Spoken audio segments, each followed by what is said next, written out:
नमस्कार, जोहार। मैं पूनम और आप देख रहे हैं जोहार झारखंड। चलिए जानते हैं आज की 25 महत्वपूर्ण बड़ी खबरों को। नगर निकाय चुनाव की प्रक्रिया शुरू। रांची आदित्यपुर में मेयर पद एसटी के लिए आरक्षित, 9 में 4 सीटों पर बदले समीकरण। झारखंड में नगर निकाय चुनाव की तैयारी अब तेज हो गई है। राज्य के 9 नगर निगमों में मेयर पद के आरक्षण का खाका लगभग तय कर लिया गया है। जानकारी के अनुसार रांची और आदित्यपुर नगर निगम में मेयर का पद अनुसूचित जनजाति एसटी के लिए आरक्षित रहेगा। वहीं गिरिडीह में मेयर की सीट अनुसूचित जाति एससी को और हजारीबाग में पिछड़ी जाति ओबीसी को मिलेगी।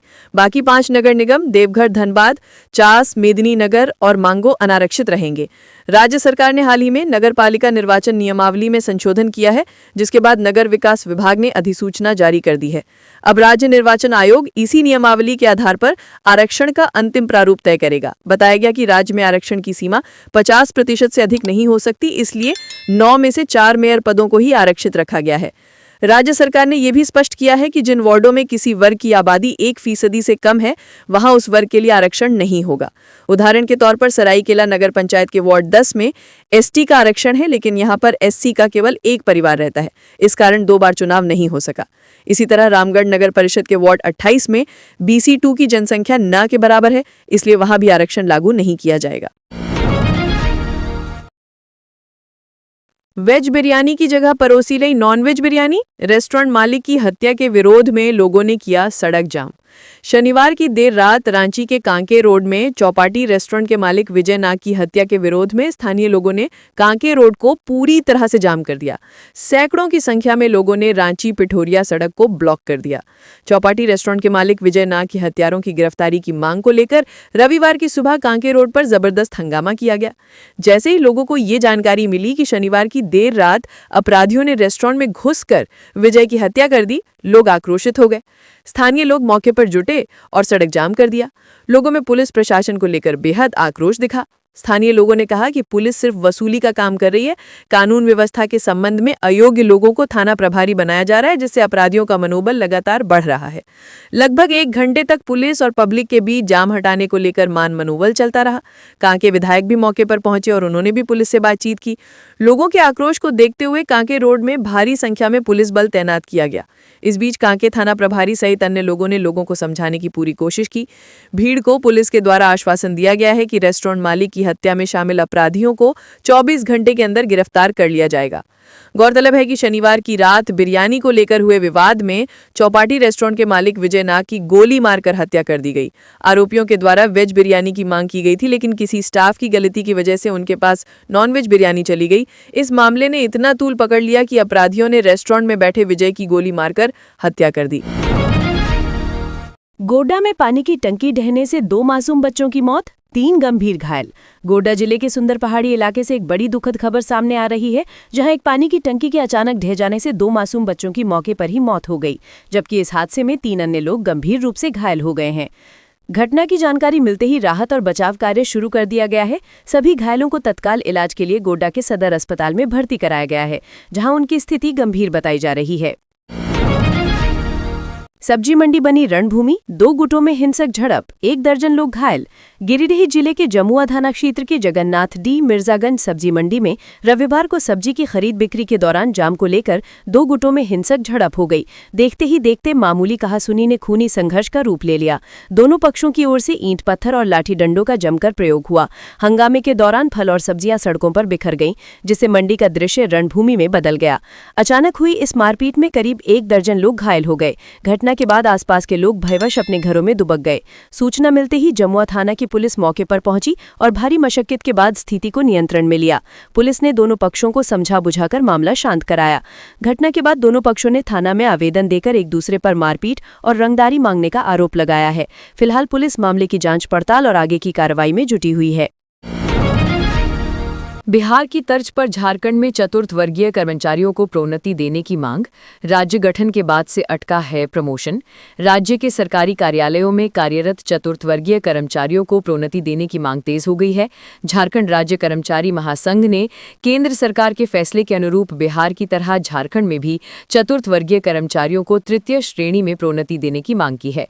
महासंघ के प्रदेश उपाध्यक्ष मृत्युंजय कुमार झा ने राज्य सरकार से मांग करते हुए कहा कि झारखंड गठन के बाद से किसी भी चतुर्थ वर्गीय कर्मचारियों को प्रोन्नति नहीं दी गई है, जबकि केंद्र सरकार के फैसले के अनुसार अब चतुर्थ वर्गीय कर्मचारी की नियुक्ति सरकारी कार्यालयों में नहीं होगी। ऐसे में जो भी कर्मचारी पूर्व से नियुक्त हैं, उन्हें प्रोन्नति देकर तृतीय वर्ग की श्रेणी में लाने का निर्णय है। इस संबंध में सरकार से पिछले दिनों शिष्टमंडल के द्वारा मांग भी की गई थी, लेकिन अभी तक कोई निर्णय नहीं हुआ है।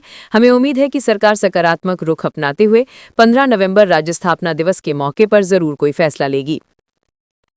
राज्य सरकार के कार्यालय में करीब 30,000 चतुर्थ वर्गीय कर्मचारी हैं, जो सचिवालय से लेकर जिला एवं प्रखंड स्तर पर कार्यरत हैं। इन कर्मचारियों को तृतीय वर्ग में प्रोन्नति देकर समायोजित करना है। बिहार ने इस संबंध में बड़ी पहल करते हुए वहां के सभी चतुर्थ वर्गीय कर्मचारी को तृतीय श्रेणी में समायोजित करते हुए कार्यालय एग्जीक्यूटिव असिस्टेंट पद पर पदस्थापित किया गया है। झारखंड में चतुर्थ वर्गीय कर्मचारियों को पद प्रोन्नति देने के मामले में सरकार ने पहल तो की है, लेकिन नियमावली में विसंगति होने की वजह से अभी भी ये मामला लटका हुआ है। ऐसे में वैसे कर्मचारी और उनके परिजनों को भारी परेशानी का सामना करना पड़ रहा है, जिनके असामयिक निधन की वजह से अनुकंपा आधारित नियुक्ति होनी है, जिसमें इंटर तक की अहर्ता आवश्यक किया गया है। ऐसे में कर्मचारी संगठन सभी विसंगतियों को दूर करते हुए तृतीय श्रेणी में प्रोन्नति करने का आग्रह किया है।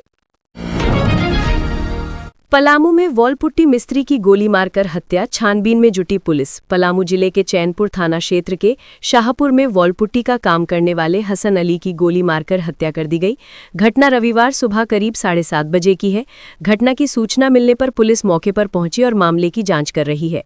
पुलिस ने मृतक के शव को कब्जे में लेकर पोस्टमार्टम के लिए मेदिनी राय मेडिकल कॉलेज एवं अस्पताल भेज दिया है। पलामू के चैनपुर थाना क्षेत्र के शाहपुर निवासी हसन अली की गर्दन में 3 गोलियां लगी।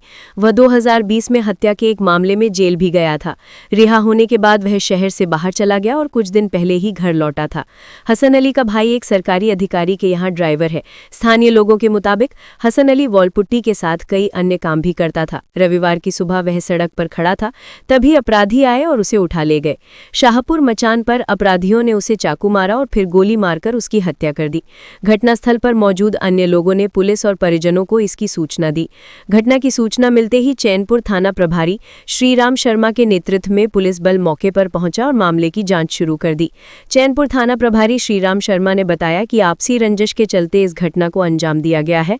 पुलिस मामले की जांच कर रही है और अपराधियों की गिरफ्तारी के लिए छापेमारी कर रही है। इस बीच घटना की सूचना मिलते ही बड़ी संख्या में परिजन अस्पताल पहुंचे हैं। झारखंड निकाय चुनाव की तैयारियां शुरू, कांग्रेस कार्यकर्ताओं में दावेदारी की होड़। राज्य सरकार के साथ साथ राजनीतिक दलों ने भी प्रदेश में नगर निकायों के चुनाव की तैयारियां शुरू कर दी हैं। ऐसे में कांग्रेस के कार्यकर्ता भी अपने अपने स्तर से जुट गए हैं। कार्यकर्ताओं की तैयारी चुनाव लड़ने की है, लेकिन अभी तक पार्टी का रुख स्पष्ट नहीं है। पार्टी अपने कार्यकर्ताओं को चुनाव लड़ने से मना नहीं कर सकती और पार्टी उम्मीदवार भी नहीं दे सकती। दरअसल राज्य में दलगत आधार पर चुनाव नहीं होने हैं। कार्यकर्ता अपनी बदौलत चुनाव मैदान में उतरेंगे। कई इलाकों में एक दूसरे के सामने कार्यकर्ता अभी से ताल ठोक रही हैं। इस लड़ाई में पार्टियां कमजोर पड़ रही हैं। ऐसे में पार्टियों के सामने बड़ी चुनौती होगी अपने कार्यकर्ताओं को दल से बांधकर रखना। इधर प्रदेश कांग्रेस की नई कमेटी को अंतिम स्वरूप दिया जा रहा है। नई कमेटी को सबसे पहले बगावत पर उतारू कार्यकर्ताओं को संभालने की चुनौती होगी। कई कार्यकर्ताओं ने अभी से ही पार्षद से लेकर मेयर तक के पदों पर अपनी दावेदारी ठोक रहे हैं। पार्टी इनमें से कुछ को सीधे समर्थन करने का मूड बना रही है और ऐसे कार्यकर्ताओं को चुनावी मदद के लिए अन्य लोगों को मनाने का काम किया जाएगा।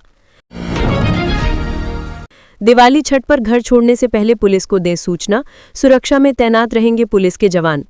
दिवाली और छठ जैसे त्योहारों में जब लोग परिवार समेत घर से बाहर जाते हैं तो ये समय चोरों के लिए सबसे अनुकूल माना जाता है। हर साल इन त्योहारों के दौरान चोरी की घटनाओं में इजाफा देखा जाता है। नागरिकों से अपील की गई है कि वे बाहर जाने से पहले पुलिस को इसकी सूचना अवश्य दें, ताकि उनके घर की सुरक्षा सुनिश्चित की जा सके। यदि कोई परिवार त्योहारों के दौरान अपने घर को खाली छोड़कर कहीं बाहर जाता है और इसकी पूर्व सूचना संबंधित थाना को नहीं देता, तो उन घरों में चोरी की आशंका बढ़ जाती है। खाली घर चोरों के लिए आसान निशाना बनते हैं। इसीलिए पुलिस ने लोगों से अपील की है कि वे थाने को अपने बाहर जाने की तारीख और लौटने की जानकारी दें, जिससे पुलिस द्वारा संबंधित क्षेत्र में निगरानी रखी जा सके। पुलिस विभाग ने नागरिकों से सहयोग की अपील करते हुए कहा है कि वे न केवल अपने घरों को सुरक्षित रखें, बल्कि पड़ोस में भी किसी संदिग्ध गतिविधि की जानकारी तुरंत दें। इसके अलावा अपने घर के मुख्य दरवाजे और खिड़कियों को मजबूत ताले लगाकर बंद करें और सीसीटीवी या अलार्म सिस्टम का भी प्रयोग करें। शहर में चोरी की घटनाएं लगातार बढ़ रही हैं। पुलिस के आंकड़ों के अनुसार औसतन प्रतिदिन 5 से 6 चोरी की रिपोर्ट दर्ज की जा रही है। इसमें घर और बाइक चोरी की घटनाएं शामिल हैं।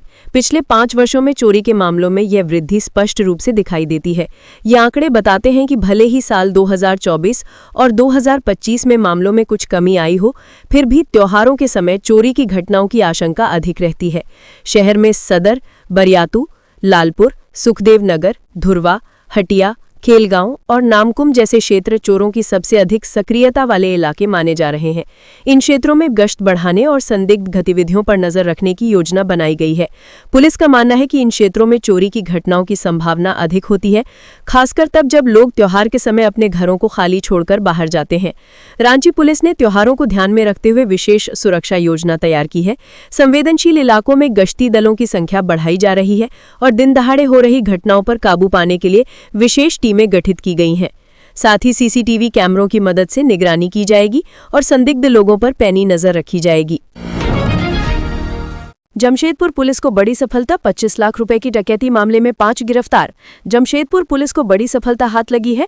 कदमा थाना क्षेत्र के रामनगर रोड नंबर 2 स्थित नर्सिंग होम संचालक दीपराज दास के घर 9 अक्टूबर की शाम हुई डकैती मामले का पुलिस ने खुलासा कर दिया है। सिटी एसपी कुमार शिवाशीष ने शनिवार को एक प्रेस कॉन्फ्रेंस कर बताया कि इस कांड का मास्टरमाइंड जगसलाई का इसराफील है।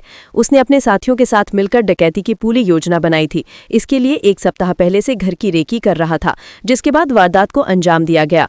पुलिस ने इस मामले में 5 आरोपियों को गिरफ्तार किया है, जबकि अन्य फरार है। गिरफ्तार युवकों में बिरसानगर के कृष्णा लोहरा उर्फ पाड़ी, कुणाल सिंह मुंडा, आदित्यपुर का सयोराज सिंह उर्फ जस्से पाजी और जगसलाई मिलितन नगर का फहीम आलम शामिल हैं। वारदात में मोहम्मद सद्दाम के टेम्पो और एक स्कूटी का इस्तेमाल किया गया था। गिरफ्तार युवकों की निशानदेही पर पुलिस ने वारदात में प्रयुक्त हथियार और कुछ सामान बरामद किए हैं। हालांकि लूटे गए आभूषणों में से सिर्फ एक ब्रेसलेट और एक घड़ी ही मिली है। गौरतलब है कि 9 अक्टूबर की शाम करीब 7:30 बजे हथियारबंद अपराधियों ने दीपराज दास के घर पर धावा बोला था। अपराधियों ने परिवार को बंधक बनाकर लगभग 25 लाख रुपए के आभूषण और कीमती सामान लूट लिए थे। घटना को अंजाम देने के लिए सभी आरोपी ऑटो और स्कूटी से आए थे। पुलिस का कहना है कि फरार आरोपियों की तलाश में लगातार छापेमारी की जा रही है। जल्द ही सभी को गिरफ्तार कर जेल भेजा जाएगा। 108 एम्बुलेंस चालक का आरोप, सरकारी अस्पतालों की बजाय निजी अस्पतालों को दी जा रही हैं एम्बुलेंस की सेवाएं। झारखंड सरकार की आपातकालीन 108 एम्बुलेंस सेवा गंभीर रूप से बीमार मरीजों को सरकारी अस्पतालों तक सुरक्षित और निःशुल्क पहुंचाने के लिए शुरू की गई थी, लेकिन अब ये सेवा जांच के घेरे में है। ताज़ा मामला धनबाद का है, जहां एक 108 एम्बुलेंस चालक ने अपने ही वरीय अधिकारी पर एक मरीज को निजी अस्पताल से रिम्स ले जाने के लिए दबाव डालने का आरोप लगाया है। चालक के अनुसार 108 एम्बुलेंस चालक को एक आपातकालीन कॉल आया और वो SNMCH से एक गंभीर मरीज को लेने वाला ही था कि उसे 108 सेवा के वरीय अधिकारी संजय और तौसीक का फोन आया।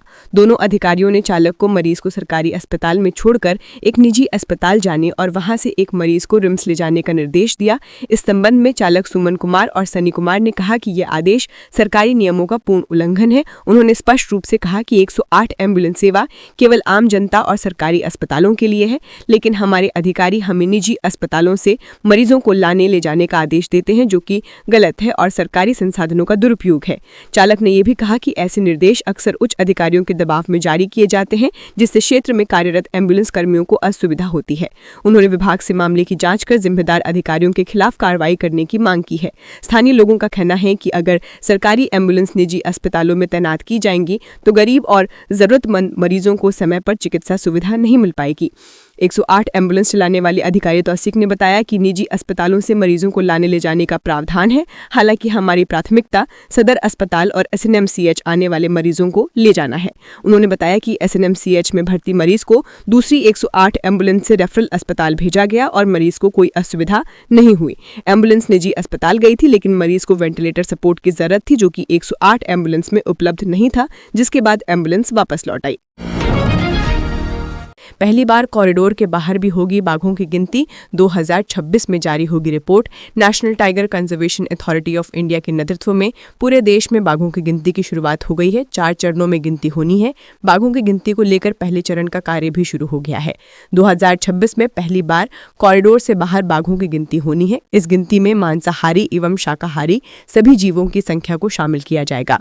भाग के अलावा सभी प्रकार के मांसाहारी जीवों की भी गिनती की जानी है। पहली बार पूरे झारखंड में बाघों की गिनती होनी है। पलामू टाइगर रिजर्व के अलावा रांची, हजारीबाग, दुमका, खूंटी, सिमडेगा, जमशेदपुर समेत कई इलाकों में काउंटिंग की जाएगी।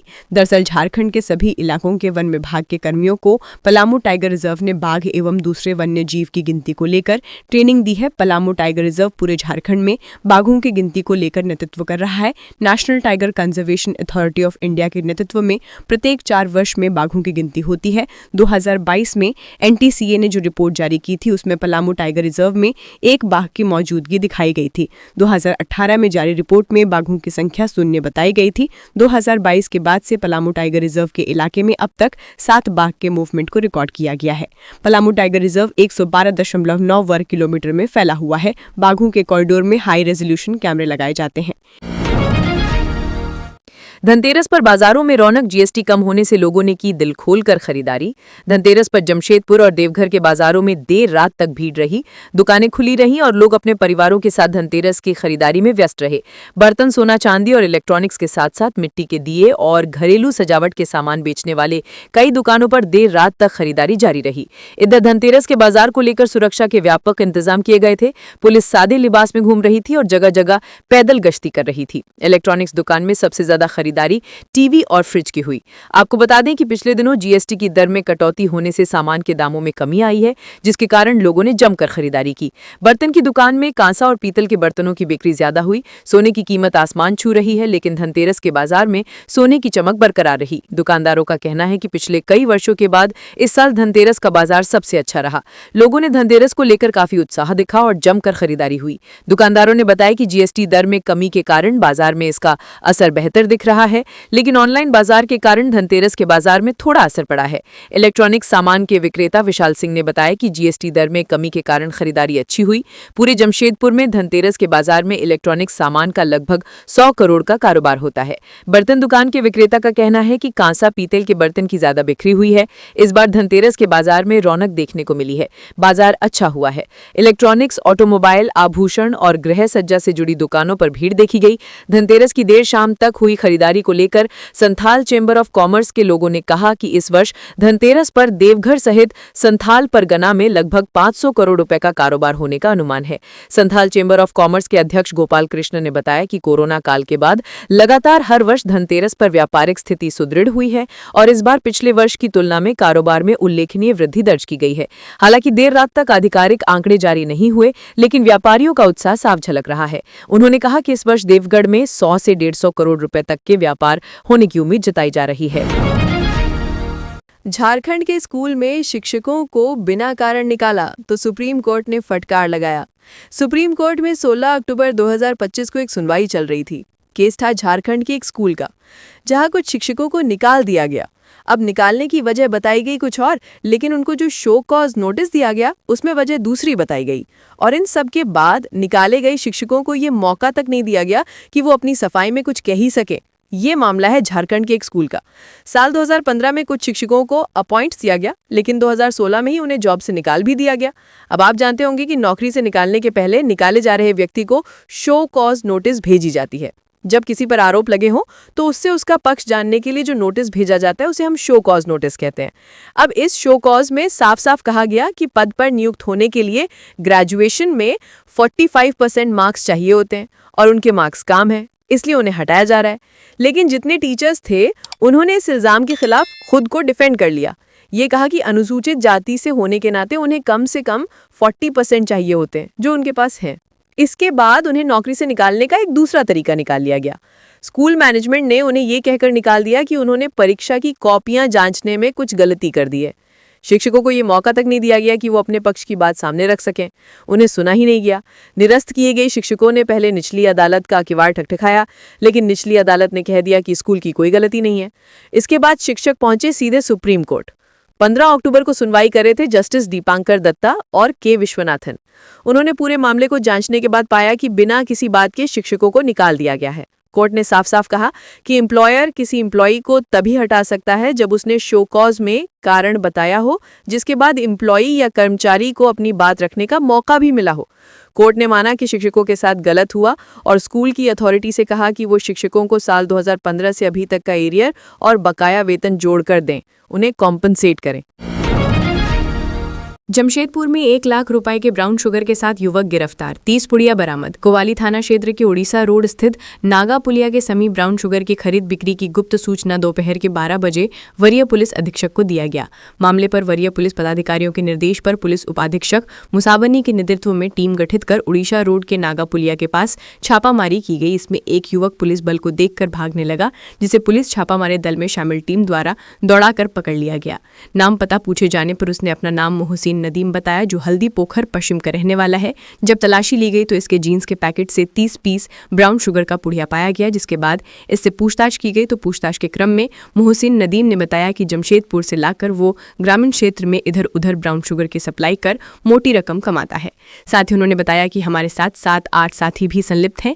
आरोपित ने बताया कि लगातार जमशेदपुर से ब्राउन शुगर लाकर इधर उधर बेचने का कार्य करता है। ब्राउन शुगर का अवैध कारोबार करने के खिलाफ लेकर मोहम्मद मोहसिन नदीम के खिलाफ मामला दर्ज करते हुए न्यायिक हिरासत में भेज दिया गया। साथ ही उनके साथ 8 साथियों के खिलाफ थाना में ताड़ दर्ज करते हुए हैं जांच की जा रही है। मोहसिन नदीम के पास 30 पुड़िया ब्राउन शुगर पाया गया, जिसका वजन 5.7 ग्राम, अनुमानित मूल्य 1 लाख रुपए बताया जा रहा है। वहीं छापामारी दल में पुलिस उपाधीक्षक मुसाबानी, पुलिस अवर निरीक्षक धनंजय कुमार पासवान, पुलिस अवर निरीक्षक सिद्धो मुर्मू एवं थाना के रिजर्व गार्ड उपस्थित रहे। टैक्स चोरी में शामिल यूपी व हरियाणा की राजनीतिक पार्टियां भी झारखंड आयकर की गिरफ्त में। झारखंड आयकर विभाग ने राजनीतिक चंदा के नाम पर टैक्स चोरी करने में शामिल उत्तर प्रदेश और हरियाणा की पार्टियों को भी अपनी गिरफ्त में लिया है। बेंगलुरु की एक कंपनी ने पिछले 5 साल के दौरान गुजरात के अलावा उत्तर प्रदेश और हरियाणा के भी कुछ राजनीतिक दलों को 30-35 करोड़ रुपए का चंदा दिया है। मामले के पकड़ में आने के बाद बेंगलुरु की कंपनी ने 15 करोड़ रुपए सरकारी खजाने में जमा करा दिया है। राजनीतिक चंदा के नाम पर टैक्स चोरी करने वालों की ओर से अब तक करीब 50 करोड़ रुपए सरकारी खजाने में जमा कराया जा चुका है। झारखंड आयकर विभाग ने राजनीतिक चंदा के सहारे टैक्स चोरी की जांच के दौरान गुजरात की आम जनमत पार्टी के ठिकानों पर छापा मारा था। अगस्त के अंतिम सप्ताह में हुई इस छापामारी के दौरान आम जनमत पार्टी द्वारा 2000 करोड़ रुपए चंदा लेने और कमीशन काटकर बाकी पैसा लौटाए जाने का मामला पकड़ में आया था। टैक्स चोरी के इस धंधे में शामिल राजनीतिक दल के सीए और हवाला कारोबारियों से पूछताछ के दौरान इस तरह के धंधे में और भी राजनीतिक दलों के शामिल होने की जानकारी मिली। इनमें गुजरात के अलावा उत्तर प्रदेश और हरियाणा की राजनीतिक पार्टियां भी शामिल पाई गई हैं। इसमें उत्तर प्रदेश की राष्ट्रीय विकासवादी जनता पार्टी और हरियाणा की भारतीय संत मत पार्टी का नाम शामिल है। चंदा लेने वालों में आम जनमत पार्टी के अलावा गुजरात की 2 और नई पार्टियां भी शामिल पाई गई हैं। इन पार्टियों में स्वतंत्र अभिव्यक्ति पार्टी और न्यू इंडिया यूनाइटेड पार्टी का नाम शामिल है। जांच में पाया गया कि बेंगलुरु की एक कंपनी ने आम जनमत पार्टी को 1.5 करोड़ रुपए का राजनीतिक चंदा दिया। इसके अलावा हरियाणा और उत्तर प्रदेश की भी कुछ राजनीतिक दलों को चंदा देने की जानकारी मिली।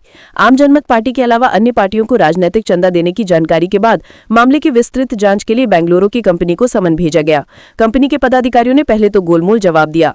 तो ये थी आज की झारखंड के महत्वपूर्ण बड़ी खबरें। अगर आप इसी तरह झारखंड के हर छोटी से बड़ी खबर की जानकारी पाना चाहते हैं तो आप हमारे चैनल को सब्सक्राइब करके रखें। तो हमें दीजिए इजाजत, फिर मिलते हैं अगली न्यूज में। धन्यवाद।